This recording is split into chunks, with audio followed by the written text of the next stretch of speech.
Time again for Tennessee, Tuxedo and his tales.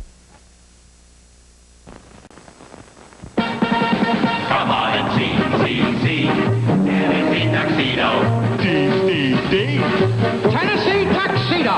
We will be parachuting for your pleasure, sailing seas in search of treasure, anything so he can measure up to man. That's Tennessee Tuxedo. A small penguin who tries but can't succeed, though he may fail. As he rise for fame and glory, still he tries in each new story tale.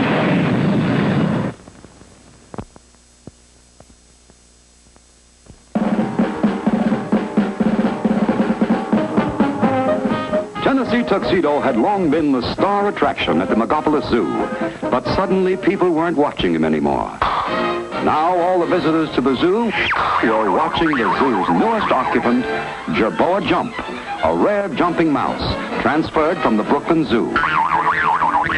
What's the matter, kid? You sore because I'm getting all the attention? Look at that, Chumley. A mouse getting more attention than me, Tennessee. I tell you, I won't stand for it. I've got to do something to draw attention to myself. Gee, Tennessee, that's easy.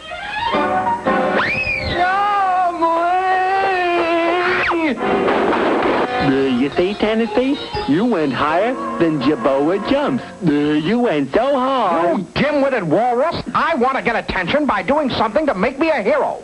Then people will come to see me instead of Jerboa Jump. But gee, Tennessee, what you gonna do? I don't know, Chumley, but I'll think of something. And at that very moment, the answer to Tennessee's problem was entering the zoo. The mayor's here! Open the front gates! The mayor's here!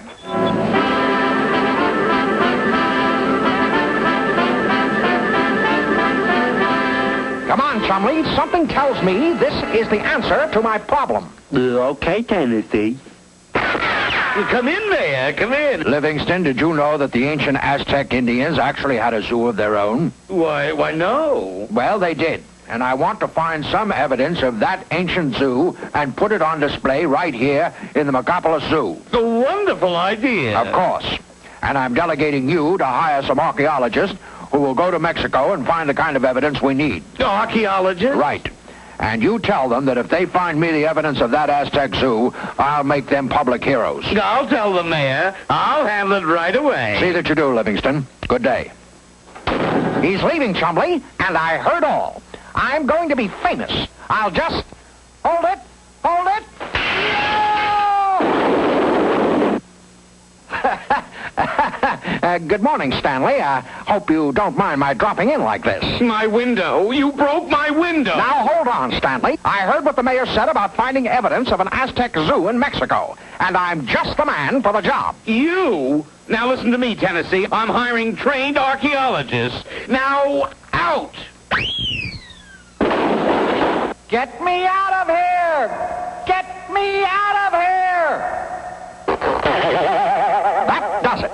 I'm going to find that Aztec evidence before Stanley's hired men get a chance. But first, we've got to get out of here and go to see Mr. Whoopi. This calls for my newest escape plan, number 604.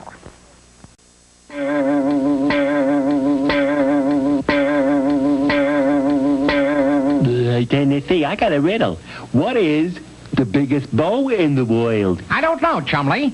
Hey, Mr. Whoopi, what is the biggest bow in the world? Why, what else? The rainbow, of course.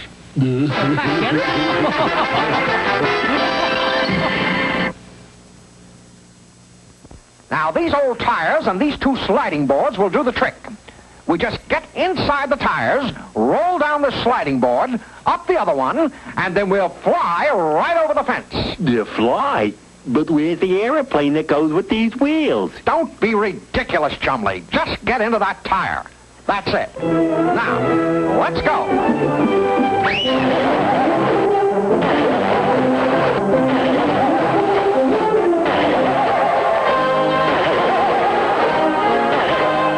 Help me, Tennessee. Look at that, Charlie. Flying saucers. How does that grab you? Crazy Jack. Think we ought to report them? Don't be silly. Who'd believe us? Who indeed? Perhaps no one but Phineas J. Whoopi, at whose home our heroes soon arrived. Well, boys, I'm glad you bounced in. Yes, Mr. Whoopi, we need your help. We've got to find evidence of an Aztec zoo. Only we don't know anything about the Aztec Indians. The Aztecs, eh? Well, I think we can dig something up on that. Yes. Let's take a look at my three-dimensional library. Well, let me see. Asia, Australia, automobiles. Yes, here we are, Aztecs. Yeah!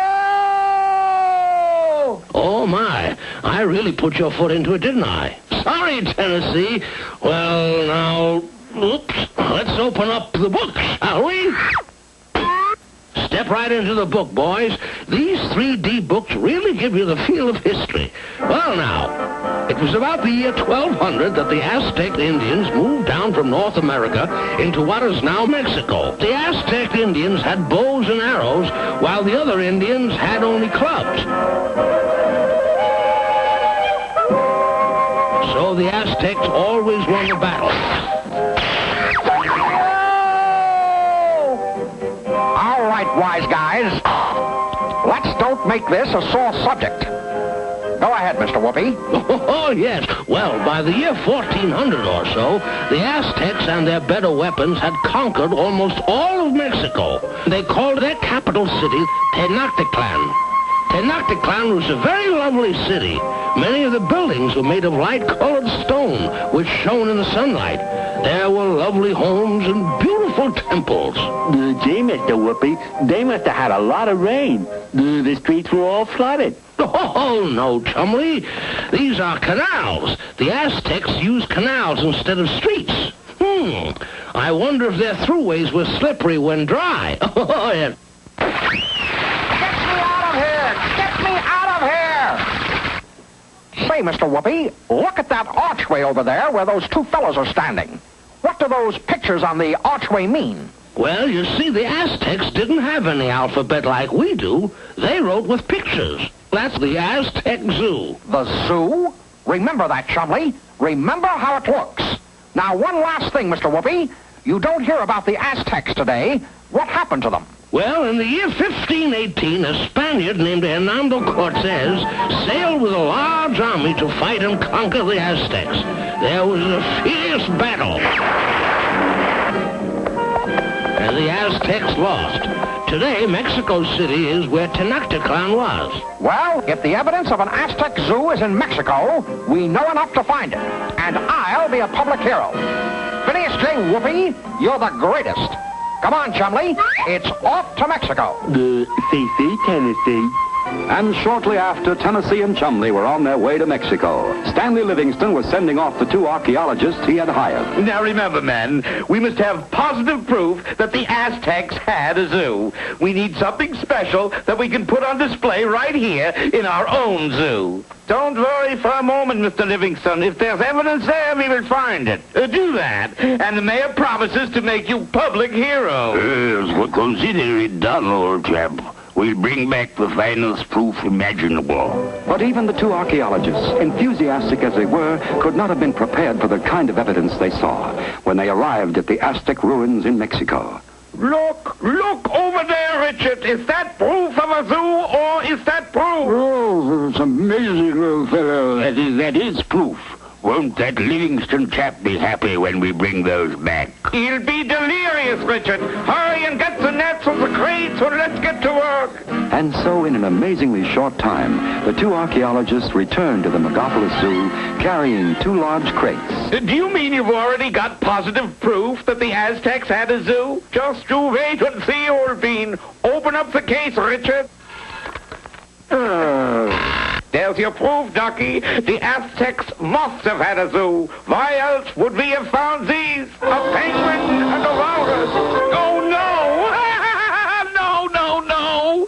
You did it again, Tennessee. You ruined everything. But I'll show you. You'll get the punishment I promised you. And so it was that, strangely enough, the attention of the zoo's visitors was suddenly drawn away from Jerboa Jump. For now, there was an even newer attraction. Skip right up, folks. It's all free. Toss the balls at the funny faces. I guess you're happy now, huh, Tennessee? We're getting all the attention. Chumley, how can you be such an oddball?